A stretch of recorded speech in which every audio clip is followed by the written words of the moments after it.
All right, guys, our analysis are top notch. Actually, they are top notch. Just 2 days ago, Thursday, I posted on my channel and I analyzed this particular pair, USD JPY. Yeah, when it 142 750. Yeah, I analyzed the market that is actually going to shoot up from that point to about 144 200 exactly, and it played out just like that, giving us about 137 pips.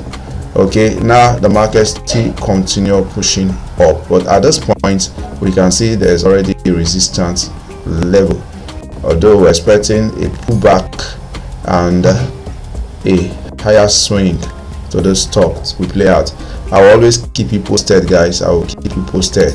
Let us just keep our comments intact, ask your question,